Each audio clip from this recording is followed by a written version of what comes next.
The Count of Monte Cristo. Chapter 90. The Meeting. After Mercedes had left Monte Cristo, he fell into profound gloom. Around him and within him the flight of thought seemed to have stopped.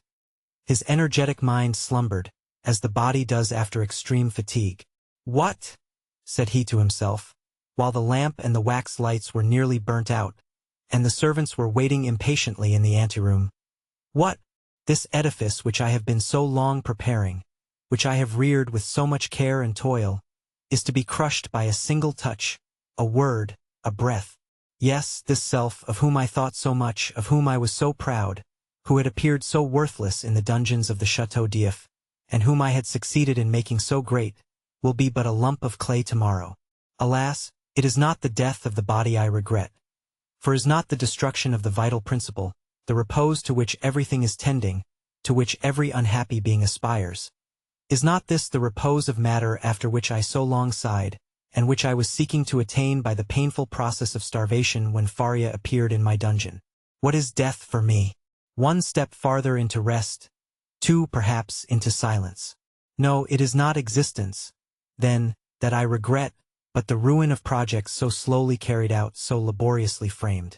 Providence is now opposed to them, when I most thought it would be propitious. It is not God's will that they should be accomplished.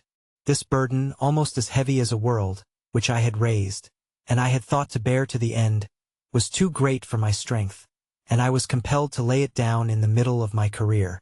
Oh, shall I then again become a fatalist, whom 14 years of despair and 10 of hope had rendered a believer in Providence?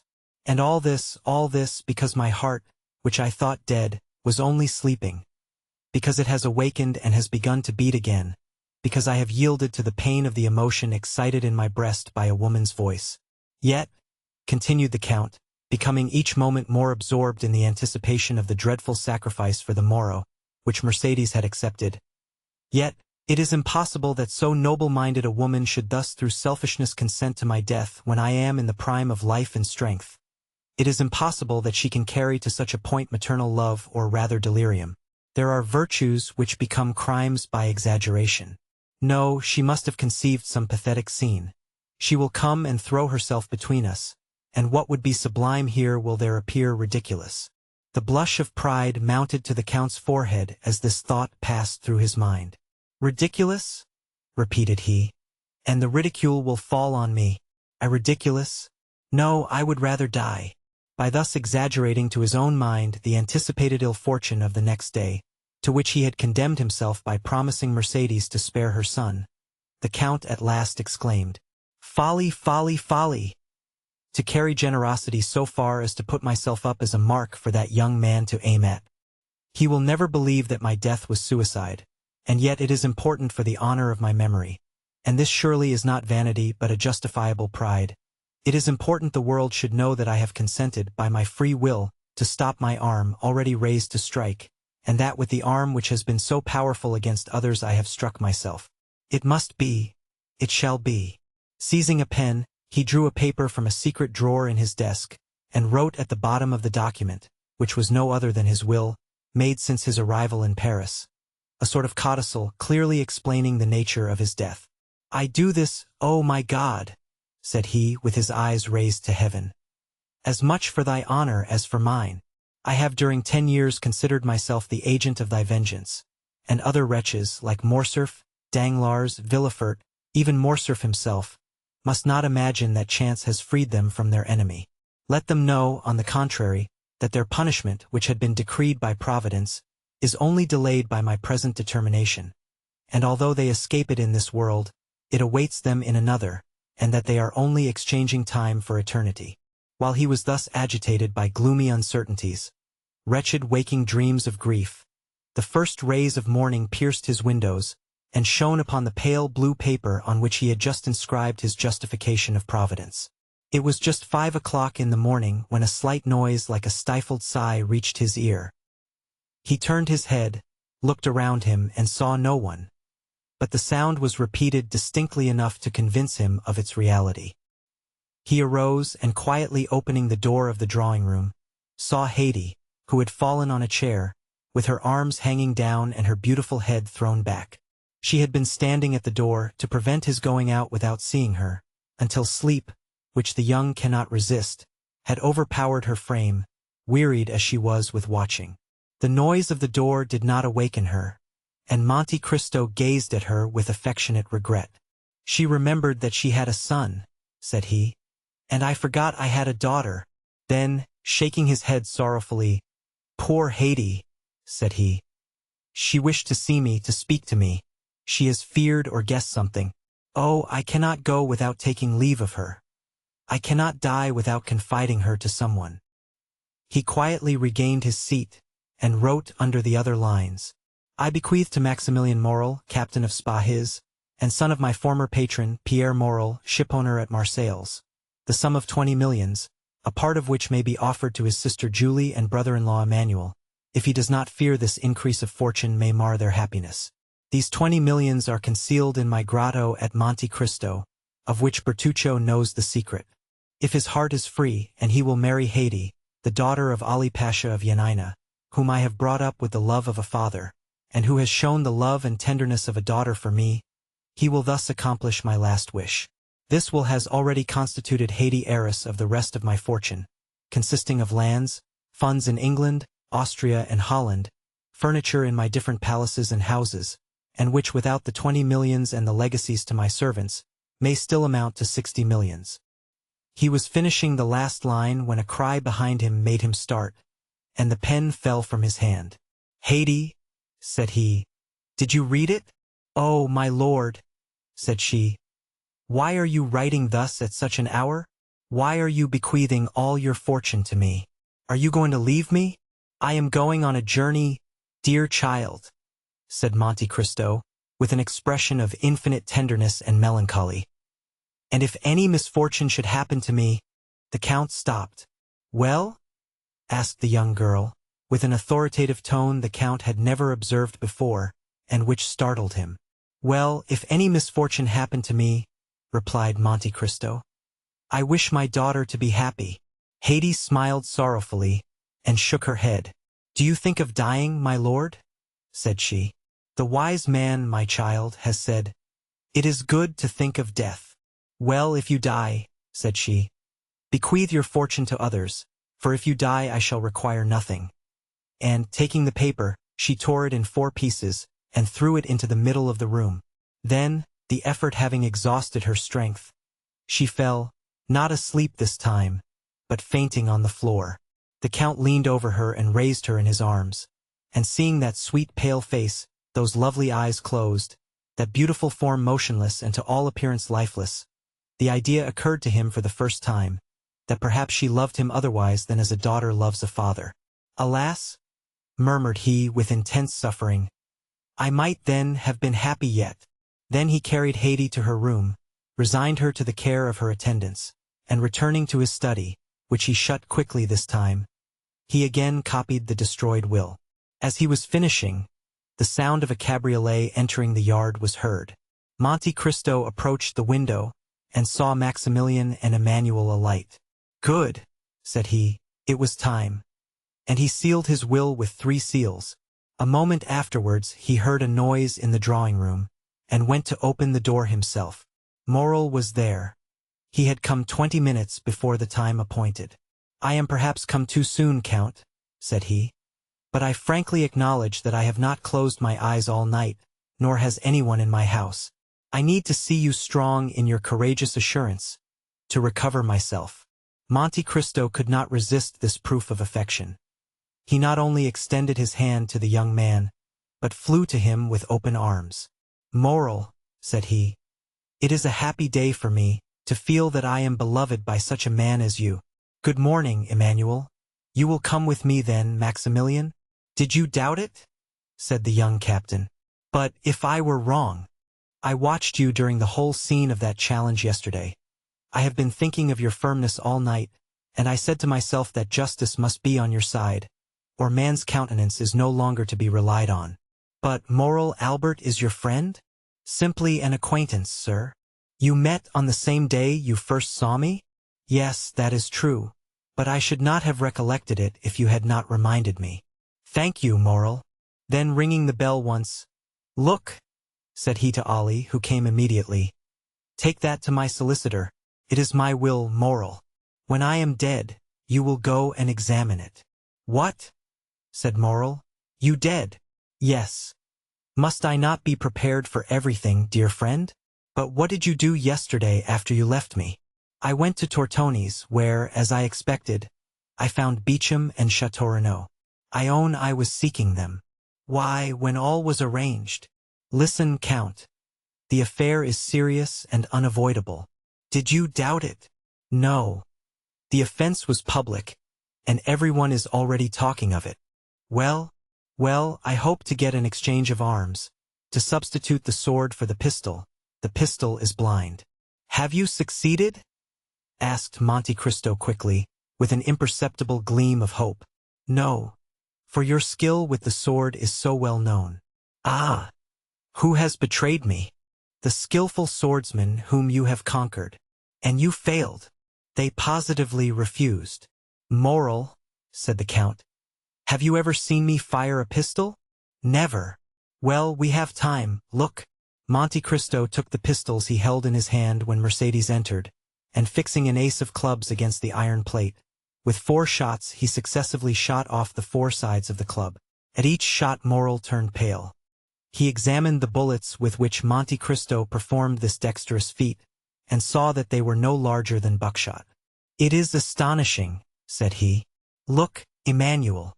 Then turning towards Monte Cristo, "Count," said he, "in the name of all that is dear to you, I entreat you not to kill Albert. The unhappy youth has a mother." "You are right," said Monte Cristo, "and I have none." These words were uttered in a tone which made Moral shudder. "You are the offended party, Count." "Doubtless. What does that imply?" "That you will fire first." "I fire first?" "Oh, I obtained, or rather claimed that. We had conceded enough for them to yield us that." "And at what distance?" 20 paces. A smile of terrible import passed over the Count's lips. "Moral," said he, "do not forget what you have just seen. The only chance for Albert's safety, then, will arise from your emotion." "I suffer from emotion?" said Monte Cristo. "Or from your generosity, my friend. To so good a marksman as you are, I may say what would appear absurd to another." "What is that?" "Break his arm, wound him, but do not kill him." "I will tell you, Moral," said the Count, "that I do not need entreating to spare the life of M. de Morcerf. He shall be so well spared that he will return quietly with his 2 friends, while I— "And you?" "That will be another thing. I shall be brought home." "No, no," cried Maximilian, quite unable to restrain his feelings. "As I told you, my dear Moral, M. de Morcerf will kill me." Moral looked at him in utter amazement. "But what has happened, then, since last evening, Count?" "The same thing that happened to Brutus the night before the Battle of Philippi. I have seen a ghost." "And that ghost told me, Moral, that I had lived long enough." Maximilian and Emmanuel looked at each other. Monte Cristo drew out his watch. "Let us go," said he. "It is 5 minutes past 7, and the appointment was for 8 o'clock. A carriage was in readiness at the door." Monte Cristo stepped into it with his 2 friends. He had stopped a moment in the passage to listen at a door, and Maximilian and Emmanuel, who had considerately passed forward a few steps, thought they heard him answer by a sigh to a sob from within. As the clock struck 8, they drove up to the place of meeting. "We are first," said Moral, looking out of the window. "Excuse me, sir," said Baptistin, who had followed his master with indescribable terror, "but I think I see a carriage down there under the trees." Monte Cristo sprang lightly from the carriage, and offered his hand to assist Emmanuel and Maximilian. The latter retained the Count's hand between his. "I like," said he, "to feel a hand like this, when its owner relies on the goodness of his cause." "It seems to me," said Emmanuel, "that I see 2 young men down there, who are evidently waiting." Monte Cristo drew Moral a step or 2 behind his brother-in-law. "Maximilian," said he, "are your affections disengaged?" Moral looked at Monte Cristo with astonishment. I do not seek your confidence, my dear friend. I only ask you a simple question. Answer it. That is all I require. I love a young girl, Count. Do you love her much? More than my life. Another hope defeated, said the Count. Then, with a sigh, Poor Haiti, murmured he. To tell the truth, Count, if I knew less of you, I should think that you were less brave than you are. Because I sigh when thinking of someone I am leaving? Come, moral, it is not like a soldier to be so bad a judge of courage. Do I regret life? What is it to me, who have passed 20 years between life and death? Moreover, do not alarm yourself, moral. This weakness, if it is such, is betrayed to you alone. I know the world is a drawing room, from which we must retire politely and honestly. That is, with a bow, and our debts of honor paid. That is to the purpose. Have you brought your arms? What for? I hope these gentlemen have theirs. I will inquire, said Moral. Do. But make no treaty. You understand me? You need not fear. Moral advanced towards Bedtime and Châteaurenaud, who, seeing his intention, came to meet him. The three young men bowed to each other courteously, if not affably. Excuse me, gentlemen, said Moral, but I do not see M. de Morcerf. He sent us word this morning, replied Châteaurenaud, that he would meet us on the ground. Ah, said Moral. Bedtime pulled out his watch. It is only 5 minutes past 8, said he to Moral. There is not much time lost yet. Oh, I made no illusion of that kind, replied Moral. There is a carriage coming, said Châteaurenaud. It advanced rapidly along one of the avenues leading towards the open space where they were assembled. You are doubtless provided with pistols, gentlemen? M. de Monte Cristo yields his right of using his. We had anticipated this kindness on the part of the Count, said Bedtime, and I have brought some weapons which I bought 8 or 10 days since, thinking to want them on a similar occasion. They are quite new, and have not yet been used. Will you examine them? Oh, M. Bedtime, if you assure me that M. de Morcerf does not know these pistols, you may readily believe that your word will be quite sufficient. Gentlemen, said Châteaurenaud, it is not Morcerf coming in that carriage. Faith, it is Franz and Debray. The two young men he announced were indeed approaching.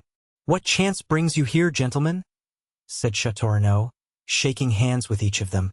Because, said Debray, Albert sent this morning to request us to come.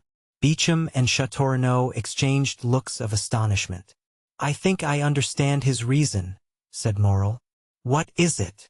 Yesterday afternoon I received a letter from M. de Morcerf, begging me to attend the opera. And I, said Debray. And I also, said Franz. And we too, added Bedtime and Châteaurenaud. Having wished you all to witness the challenge, he now wishes you to be present at the combat. Exactly so, said the young men. You have probably guessed right. But, after all these arrangements, he does not come himself, said Châteaurenaud. Albert is 10 minutes after time. There he comes, said Bedtime. On horseback at full gallop, followed by a servant. How imprudent, said Châteaurenaud. To come on horseback to fight a duel with pistols, after all the instructions I had given him. And besides, said Bedtime, with a collar above his cravat, an open coat and white waistcoat, why has he not painted a spot upon his heart? It would have been more simple. Meanwhile Albert had arrived within 10 paces of the group formed by the 5 young men. He jumped from his horse, threw the bridle on his servant's arms, and joined them. He was pale, and his eyes were red and swollen. It was evident that he had not slept. A shade of melancholy gravity overspread his countenance, which was not natural to him. I thank you, gentlemen, said he, for having complied with my request. I feel extremely grateful for this mark of friendship. Moral had stepped back as Morcerf approached, and remained at a short distance. And to you also, M. Moral, my thanks are due. Come, there cannot be too many. Sir, said Maximilian, you are not perhaps aware that I am M. de Monte Cristo's friend? I was not sure, but I thought it might be so. So much the better. The more honorable men there are here, the better I shall be satisfied. Moral, said Châteaurenaud. Will you apprise the Count of Monte Cristo that de Morcerf is arrived, and we are at his disposal? Morel was preparing to fulfill his commission. Beauchamp had meanwhile drawn the box of pistols from the carriage. Stop, gentlemen, said Albert. I have 2 words to say to the Count of Monte Cristo. In private? Asked Morel. No, sir. Before all who are here. Albert's witnesses looked at each other. Franz and Debray exchanged some words in a whisper, and Morel, rejoiced at this unexpected incident, went to fetch the Count, who was walking in a retired path with Emmanuel. What does he want with me? Said Monte Cristo. I do not know, but he wishes to speak to you. Ah, said Monte Cristo. I trust he is not going to tempt me by some fresh insult. I do not think that such is his intention, said Morel. The Count advanced, accompanied by Maximilian and Emmanuel. His calm and serene look formed a singular contrast to Albert's grief-stricken face, who approached also, followed by the other 4 young men. When at 3 paces distant from each other, Albert and the Count stopped. Approach, gentlemen, said Albert. I wish you not to lose one word of what I am about to have the honor of saying to the Count of Monte Cristo, for it must be repeated by you to all who will listen to it, strange as it may appear to you. Proceed, sir, said the Count. Sir, said Albert, at first with a tremulous voice, but which gradually became firmer. I reproached you with exposing the conduct of de Morcerf in Epirus, for guilty as I knew he was, I thought you had no right to punish him, but I have since learned that you had that right. It is not Fernand Mondego's treachery towards Ali Pasha which induces me so readily to excuse you, but the treachery of the fisherman Fernand towards you, and the almost unheard-of miseries which were its consequences. And I say, and proclaim it publicly, that you were justified in revenging yourself on my father, and I, his son, thank you for not using greater severity. Had a thunderbolt fallen in the midst of the spectators of this unexpected scene, it would not have surprised them more than did Albert's declaration. As for Monte Cristo, his eyes slowly rose towards heaven with an expression of infinite gratitude. He could not understand how Albert's fiery nature, of which he had seen so much among the Roman bandits, had suddenly stooped to this humiliation. He recognized the influence of Mercedes, and saw why her noble heart had not opposed the sacrifice she knew beforehand would be useless. Now, sir, said Albert, if you think my apology sufficient, pray give me your hand. Next to the merit of infallibility which you appear to possess, I rank that of candidly acknowledging a fault. But this confession concerns me only. I acted well as a man, but you have acted better than man. An angel alone could have saved one of us from death. That angel came from heaven, if not to make us friends, which, alas, fatality renders impossible, at least to make us esteem each other.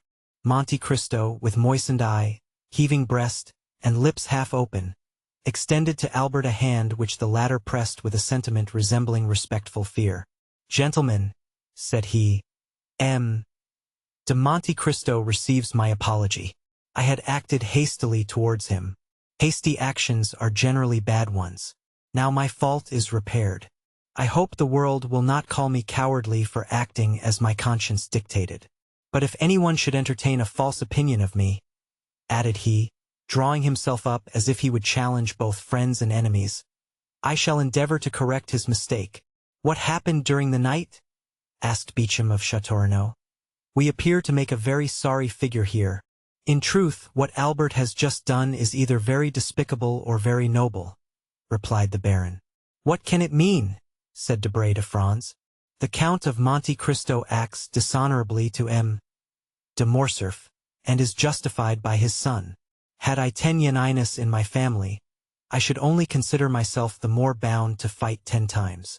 As for Monte Cristo, his head was bent down, his arms were powerless. Bowing under the weight of 24 years' reminiscences, he thought not of Albert, of Beauchamp, of Châteaurenaud, or of any of that group. But he thought of that courageous woman who had come to plead for her son's life, to whom he had offered his, and who had now saved it by the revelation of a dreadful family secret, capable of destroying forever in that young man's heart every feeling of filial piety. Providence still, murmured he. Now only am I fully convinced of being the emissary of God,